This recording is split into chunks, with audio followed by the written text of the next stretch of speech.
ہندوستان کے پہلے وزیر تعلیم بھارت رتن مولانا ابوالکلام آزاد کی یوم پیدائش کے موقع پر 2015 سے الحمدللہ سیوا جو یہاں کی جو ہے نا مقامی تنظیم ہے، اور اس کے علاوہ آل انڈیا مسلم ایجوکیشنل سوسائٹی کے ایگزیکٹو ممبرز جو ہیں نیشنل، ان کے اشتراک سے 2015 سے جو ہے نا یہ تقاریب کیے جاتے ہیں کہ ہر سال مولانا آزاد کی پیدائش کے موقع پر جو حضرات تعلیمی میدان میں 25 سال خدمات انجام دے چکے ہیں، 25 ایئرز جو کمپلیٹ کر چکے ہیں، سلور جوبلی جن کی مکمل ہو چکی ہے، ان حضرات کو جو ہے نا تہنیت پیش کرتے ہیں۔ اس کا مقصد یہی ہے کہ جو لوگوں نے اپنی تعلیمی خدمات کے 25 سال مکمل کر لیے ہیں، ان کی حوصلہ افزائی کی جائے تاکہ وہ اور مزید جو ہے نا قوم کی تعلیم کے میدان میں خدمت کر سکیں۔ تو الحمدللہ یہ گزشتہ 2015 سے اس کا سلسلہ باقاعدہ جاری ہے، اور الحمدللہ ہم نے اس سے پہلے انمول کانٹیننٹل میں اور عطاپور میں گرینڈ ایس آر وی میں اور اردو مسکن میں مسلسل پروگرام منعقد کیے اس میں آل انڈیا مسلم ایجوکیشن سوسائٹی کے قومی سطح کے عہدیدار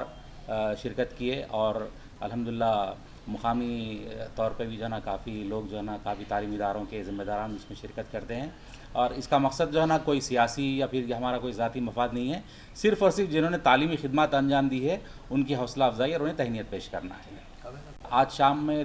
اردو مسکن میں 6 بجے سے تہنیتی پروگرام ہے، اردو مسکن سالار ملت آڈیٹوریم میں۔ قسمتی کی بات ہے کہ ہمارے ساتھ میں انتہائی معتبر اور محترم شخصیت جو ہندوستان بھر میں اپنی تعلیمی خدمات کے لیے جانے جاتے ہیں، ڈاکٹر شاہد اختر صاحب جو ہمارے ساتھ میں ڈاکٹر خواجہ شاہد صاحب، معافی چاہتا ہوں، ڈاکٹر خواجہ شاہد صاحب ہمارے درمیان میں موجود ہیں، جو حیدرآباد میں مولانا آزاد نیشنل اردو یونیورسٹی کے پرو وائس چانسلر سابق میں رہ چکے ہیں، اور آپ سول سروسز میں آپ نے قومی سطح پر بہت بڑے خدمات انجام دی ہیں، قوم کی تعلیم کے لیے ملک بھر نے آپ نے کافی کارنامے انجام دیے ہیں، اور آپ آل انڈیا مسلم ایجوکیشن سوسائٹی کے ورکنگ پریزیڈنٹ ہیں، قومی صدر ہیں، اور ہمارے لیے خوشی کی اور مسرت کی بات ہے اور ہمارے لیے اعزاز بھی ہے کہ ڈاکٹر خواجہ شاہد صاحب ہمارے درمیان میں موجود ہیں، اور آج شام کے اس پروگرام میں آپ کے ہاتھوں اور مقامی مہمانوں کے ہاتھوں جو لوگ تعلیمی خدمات انجام دے چکے ہیں ان کے ہاتھوں انہیں تہنیت پیش کی جائے گی۔ ورکنگ پریزیڈنٹ صاحب آپ کے سامنے موجود ہیں، اگر آپ کچھ پوچھنا چاہیں تو۔ اور جب منیر صاحب نے مجھے رجوع کیا تھا تو مجھے یہ جان کے بڑی خوشی ہوئی کہ سیوا جو ہے وہ تعاون سے دوسری تنظیموں کے تعاون سے ایک طویل عرصے سے ان لوگوں کو انعامات دے رہے ہیں، ان کی خدمات کا اعتراف کر رہے ہیں جو تعلیم کے میدان میں کر رہے ہیں۔ اور تعلیم کے تعلق سے تو میں اتنا ہی کہوں گا کہ یہ ایک ایسا ضروری ہمارے لیے ملک و قوم کے لیے ایک ضروری میں ہتھیار کہوں یا کوئی میدان عمل کہوں یا ضرورت کہوں کہ اتنی اہمیت ہے اس کی کہ جو بھی تعلیم کے فروغ کے لیے جہاں بھی کہیں بھی لگا ہوا ہے وہ بڑی قابل تعریف کام کر رہا ہے، اور قابل ان کے لیے ہمارے لیے ان کی خدمات کا اعتراف کرنا ہمارے لیے بڑی عزت کی بات ہے۔ میں اسی لیے یہاں آیا کہ لوگ تعلیم کے لیے جو کام کر رہے ہیں ان سے ملاقات ہوگی، وہ جو کام کر رہے ہیں ان سے ہم بھی سیکھیں گے، وہ ان کی کیا مصروفیات ہیں، کیا مشکلات ہیں، کیا چیلنجز ہیں۔ یہ بات میں اس لیے کہہ رہا ہوں کہ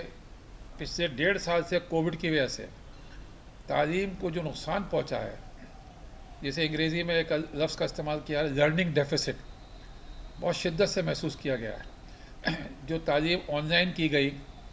وہ ایک مجبوری تھی، لیکن دیش میں ہزاروں لاکھوں کروڑوں بچے ایسے تھے، علاقے ایسے تھے جہاں انٹرنیٹ نہیں تھا، بچوں کے پاس اسمارٹ فون نہیں تھے،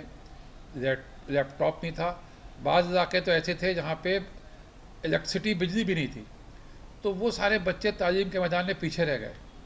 اور ایک طریقے سے سماج میں ملک میں ایک لوگ وہ ہو گئے جن کے پاس ڈیجیٹل سہولتیں موجود تھیں، اور ایک وہ ہو گئے جن کے پاس ڈیجیٹل سہولتیں نہیں تھیں،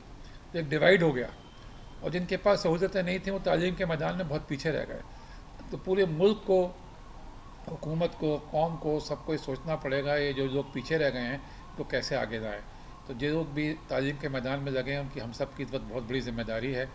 ہم نے ابھی دلی میں ایک بڑی کانفرنس بھی کری اس موضوع کے اوپر، نئی ایجوکیشن پالیسی بھی آئی ہے،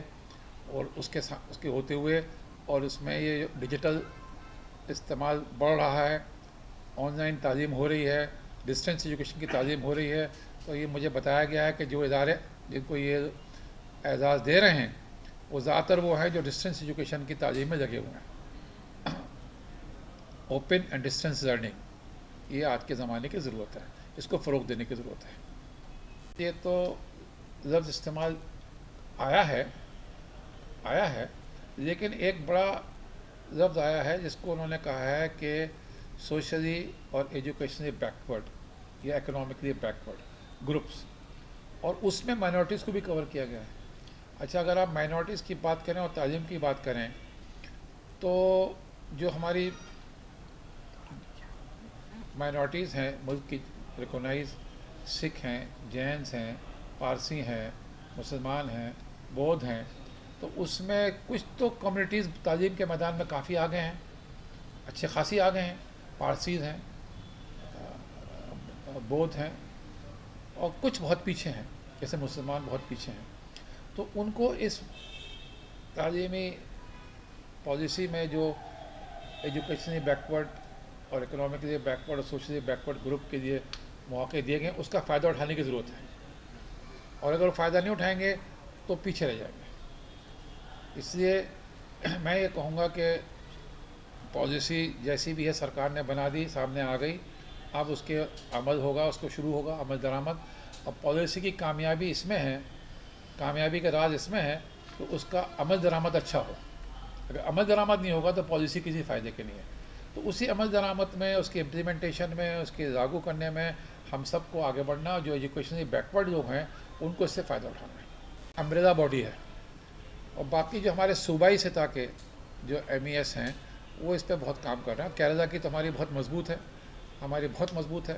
چنئی میں، تامل ناڈو میں بھی مضبوط ہے. تلنگانہ میں بھی بہت اچھی ہے ایم ای ایس، تلنگانہ اچھا کام کر رہی ہے. اس طریقے سے بہت سے، راجستھان میں اچھا کام کر رہی ہے،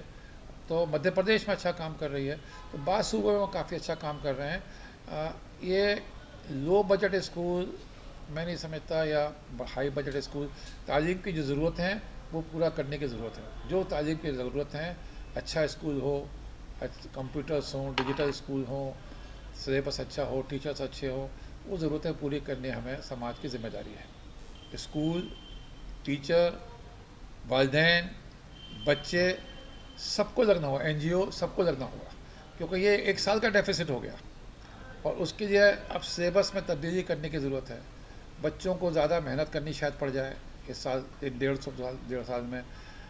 ماں باپ کو ان کے ساتھ رکھنا پڑے گا. اب جب آن لائن پڑھائی ہو رہی ہے تو آن لائن پڑھائی میں، گھر میں پڑھائی ہو رہی ہے، کلاس میں پڑھائی نہیں ہو رہی. آگے بھی امید کی